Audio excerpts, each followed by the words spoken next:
OpenAI a un problème. Elle peut créer l'IA la plus intelligente du monde, mais la plupart l'utilisent encore sur des téléphones contrôlés par Apple et Google. Donc, ChatGPT peut devenir plus rapide, plus intelligent et plus autonome, mais il reste toujours bloqué derrière l'écran de verrouillage de quelqu'un d'autre, soumis aux règles de quelqu'un d'autre. Mais cela pourrait être en train de changer. Selon une nouvelle enquête du secteur menée par l'analyste de Tianfang International Securities, Ming-Chi Kuo, OpenAI travaille avec MediaTek et Qualcomm sur des processeurs pour téléphones mobiles, tandis que Luxar Precision aurait remporté le contrat exclusif de co-conception et de fabrication du système. Et le téléphone devrait entrer en production de masse en 2028. Les spécifications finales de la puce et le choix des fournisseurs sont attendus d'ici fin 2026 ou le premier trimestre 2027, ce qui montre une vraie planification de la chaîne d'approvisionnement, pas seulement un concept. Et la raison est simple, un agent IA ne peut pas atteindre son plein potentiel en tant que simple application. Si OpenAI veut que ChatGPT comprenne votre journée, utilise vos applications, gère des tâches et accomplisse réellement des choses, il pourrait être nécessaire qu'il contrôle l'appareil lui-même. En ce moment, même un assistant IA puissant sur un iPhone reste encore prisonnier des règles d'Apple. Il doit gérer les autorisations des applications, le cloisonnement, les restrictions de confidentialité et toutes les barrières habituelles entre une application et une autre. Donc, même quelque chose d'aussi simple que commander à manger, vérifier votre emploi du temps, comparer les options, effectuer un paiement et envoyer un message peut devenir une chaîne d'étapes compliquée. L'IA comprend vos attentes, mais le téléphone la traite comme une application ordinaire. C'est pourquoi le téléphone est si important. Une enceinte peut vous aider à la maison. Des lunettes peuvent vous aider lorsque vous vous promenez. Des écouteurs peuvent vous aider dans les petits moments de la journée. Pourtant, le téléphone est l'appareil qui concentre le plus d'informations sur votre vie. Il connaît votre position, votre agenda, vos messages, vos habitudes de paiement, vos données de santé, vos photos, vos applications et vos routines. Pour un agent IA, ce contexte est justement l'essentiel. L'argument de Ming-Chi Kuo est qu'OpenAI doit avoir un contrôle total sur le système d'exploitation et le matériel si elle veut que l'agent offre des services vraiment complets. Et cela a du sens. Si l'IA est censée devenir l'interface principale, l'ancien modèle de téléphone commence à paraître dépassé. L'écran d'accueil actuel n'est qu'une étagère d'icônes.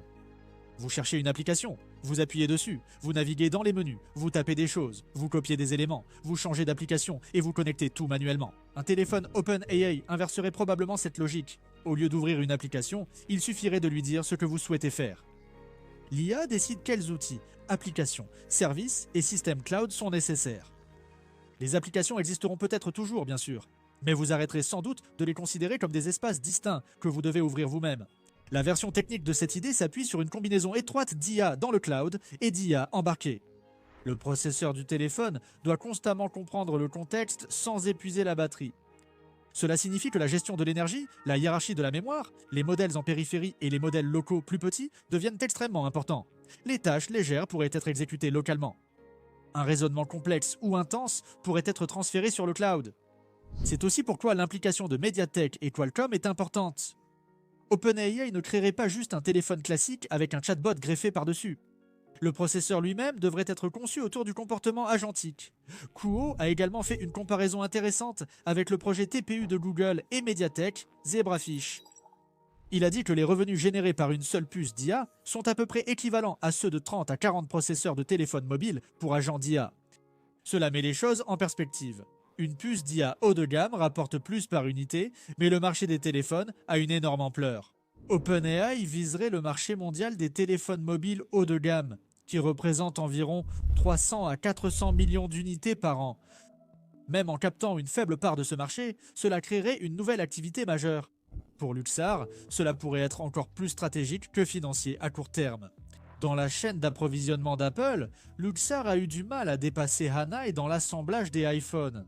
Un téléphone OpenAI donne à Luxar une chance de devenir le principal fabricant de ce qui pourrait être la prochaine génération de téléphones conçus nativement pour l'IA. L'IA automatise la création de contenu, la recherche et des flux de travail entiers, mais beaucoup investissent encore manuellement. Ils surveillent l'actualité, suivent les tendances et décident rapidement. Et cela aide à expliquer pourquoi des études montrent que 66% des investisseurs regrettent au moins une décision d'investissement. C'est pourquoi Mintos a attiré mon attention. Cela vous offre une façon différente d'investir avec Mintos, au lieu d'essayer de prédire ce qu'une action pourrait faire ensuite. Vous pouvez investir dans des prêts et toucher des intérêts. Le rendement est fixé à l'avance, les paiements pouvant être quotidiens. En tant que revenu passif, vous pouvez filtrer par rendement, risque, horizon temporel, pays et devise. Pour une configuration plus automatisée, Mintos propose aussi des portefeuilles automatisés. Le taux d'intérêt moyen actuel sur les prêts est de presque 11%, ce qui est vraiment élevé pour un revenu passif. Mintos est en activité depuis 2014, compte plus de 600 000 utilisateurs et est réglementé dans l'UE sous MiFID. Actuellement, en venant via notre chaîne, recevez jusqu'à 500 € de bonus pour un investissement d'au moins 500 €. Cliquez sur le lien en description ou scannez le QR code. Des rendements stables, pas de surprise et en plus un bonus. Ne ratez pas cette occasion et bonne chance. Que d'être un simple fournisseur parmi d'autres dans la vaste machine d'Apple. Cela s'inscrit aussi dans une offensive matérielle plus large, en construction depuis des mois. Plus tôt cette année, The Information a rapporté qu'OpenAI avait créé une équipe dédiée au matériel d'environ 200 personnes, avec la conception des produits assurée par Lovefrom, le studio dirigé par l'ancien chef du design d'Apple, Johnny Ive. L'équipe aurait, semble-t-il, beaucoup d'ADN d'Apple. Tang Tan, vétéran d'Apple avec 25 ans d'expérience sur la conception d'iPhone et d'Apple Watch, est impliqué. Evans Hanke, qui a succédé à Johnny Ive à la tête du design industriel d'Apple, participe aussi au projet. La gamme envisagée dépasserait le simple téléphone. Le premier produit devrait être une enceinte intelligente, vendue entre 200 et 300 $, avec une livraison prévue pour février 2027. Ensuite, il y a des écouteurs IA, portant apparemment les noms de code Dime ou Sweet Pea, avec une forme de galet métallique et des écouteurs en forme de capsule placés derrière les oreilles, alimentés par une puce de 2 nanomètres. Des lunettes intelligentes devraient entrer en production de masse en 2028 visant directement les Meta Ray-Ban et les lunettes N50 d'Apple dont on parle. Il y a aussi un prototype de lampe intelligente, dont le lancement final reste incertain, ainsi qu'un stylo IA ou un appareil de poche que Sam Altman a évoqué à plusieurs reprises. Sam Altman a déjà décrit les smartphones comme étant semblables à Times Square, plein d'informations, de sollicitations permanentes et d'attention morcelée. Il a comparé cela à l'appareil qu'OpenAI veut créer, un lieu semblable à un chalet au bord d'un lac où l'on ferme la porte pour se concentrer. Cette remarque est intéressante car elle montre comment OpenAI pourrait essayer de présenter ce téléphone. Il ne sera probablement pas vendu comme un autre smartphone. Il sera vendu comme une manière plus calme, plus intelligente et davantage pilotée par des agents d'utiliser la technologie. Dire cela est bien plus simple que de le faire. Apple a passé des années à perfectionner l'iPhone, l'écosystème, le modèle d'application, les puces, la chaîne d'approvisionnement et le discours sur la confidentialité. OpenAI tente de percer dans l'une des catégories d'électronique grand public les plus difficiles, ce qui explique son recrutement intensif de talents d'Apple. Selon les informations, OpenAI a recruté plus de 20 spécialistes du matériel venant d'Apple l'an dernier. Le rapport affirme même qu'Apple est devenu tellement inquiet de voir partir davantage de cadres qu'il a annulé une réunion annuelle à huis clos initialement prévue en Chine. La chaîne d'approvisionnement évolue elle aussi. Luxshare a décroché un contrat d'assemblage pour au moins un appareil OpenAI, tandis que GearTech discute pour fournir des modules de haut-parleurs pour de futurs produits. C'est important parce que ce sont des entreprises qui ont une véritable expérience dans la fabrication de produits Apple, comme l'iPhone, les AirPods, le HomePod et l'Apple Watch. OpenAI semble exploiter le réseau de talents et de fournisseurs d'Apple pour créer quelque chose qui pourrait un jour rivaliser avec le produit phare d'Apple. Et toute cette idée ne se limite pas aux États-Unis.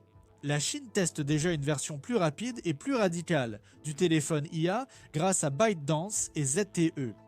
À la fin de l'année dernière, ByteDance a collaboré avec ZTE pour lancer la première génération de téléphones du Bao, le Nubia M153. Les prototypes d'ingénierie se seraient arrachés immédiatement. Le prix initial était de 1500 yuan, soit environ 480 $. Pourtant, le prix de revente aurait été poussé jusqu'à 36 000 yuan, soit environ 5 000 $. À un moment donné, l'action de ZTE a même atteint sa limite quotidienne. L'approche de Dubao est très agressive. Au lieu d'attendre que chaque application crée des API parfaites pour les agents IA, le modèle lit l'écran et simule des actions manuelles via un agent d'interface graphique. Cela signifie que l'IA peut comparer les prix d'une plateforme à l'autre, organiser des fichiers, envoyer de meilleures réponses, WeChat, réserver des vols, commander à manger et accomplir des tâches en utilisant le téléphone comme le ferait une personne. L'avantage est la rapidité. Les gens ont réellement pu tester l'appareil fin d'année dernière, mais ce gain se fait au détriment de la sécurité et de la compatibilité. WeChat, Alipay, Taobao et les applications bancaires auraient commencé à bloquer le téléphone d'Ubao pour des raisons de sécurité. De leur point de vue, c'est logique. Si une IA peut contourner les limites habituelles des applications et imiter le comportement de l'utilisateur, cela pose un sérieux problème pour les applications de paiement, les banques, les plateformes de messagerie et les systèmes de commerce électronique. Cela peut être utile, mais cela crée aussi une faille dans le modèle d'autorisation habituel. Dubao Phone 2.0 est déjà en développement et sa sortie est prévue pour la seconde moitié du deuxième trimestre de cette année.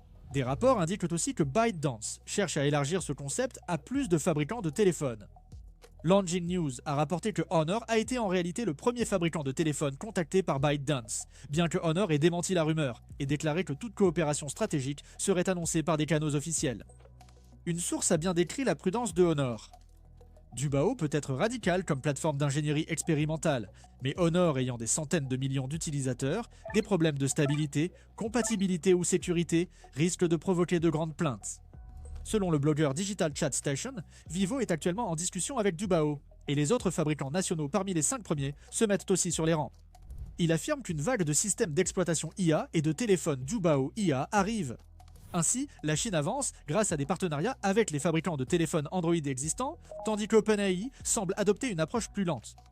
Construire le téléphone, la couche logicielle, les exigences du processeur et l'écosystème à partir de zéro. Les deux approches mènent à la même conclusion. L'IA au niveau applicatif ne suffit pas. Si l'agent n'est qu'une fonction du téléphone de quelqu'un d'autre, il reste limité. Pour faire de l'IA l'âme de l'appareil, vous pouvez transformer les téléphones existants via Android, comme Dubao, ou construire un nouvel appareil, comme OpenAI le prévoit. Cela rejoint aussi l'ambiance étrange autour des récents messages de Sam Altman. Il a écrit qu'après la GI, plus personne ne travaillera et que l'économie va s'effondrer. Ensuite, il a aussi publié qu'il passe au sommeil polyphasique, parce que GPT 5,5 dans Codex est tellement performant qu'il ne peut pas se permettre de dormir longtemps et de rater du temps de travail. L'ironie est évidente. La personne qui construit une technologie qui pourrait un jour rendre le travail obsolète dit aussi que cette technologie est tellement utile qu'il veut travailler encore plus. Altman a affirmé que l'AGI pourrait arriver d'ici 2030, bien que de nombreux dirigeants de la tech restent sceptiques. Peter Steinberger, le créateur de Molbot, a récemment soutenu dans le podcast We Combinator que l'industrie devrait se concentrer davantage sur l'intelligence spécialisée plutôt que sur l'intelligence généralisée.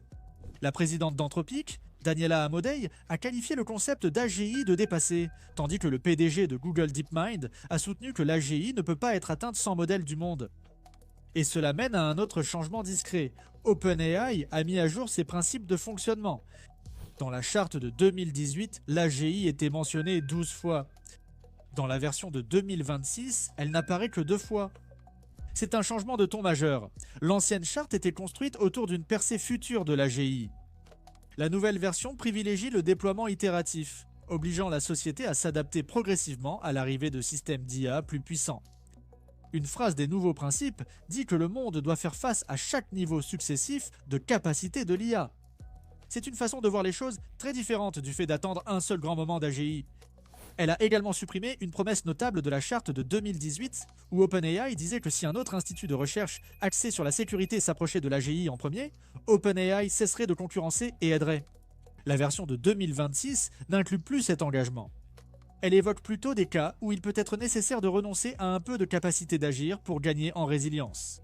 Si vous souhaitez plus de contenu sur la science, l'espace et la technologie avancée, nous avons créé une chaîne dédiée. Les liens sont en description. Allez voir. Et c'est là que je vais m'arrêter. Partagez vos avis en commentaire. Abonnez-vous si vous voulez plus de mises à jour sur l'IA comme celle-ci. Merci d'avoir regardé et on se retrouve dans la prochaine vidéo.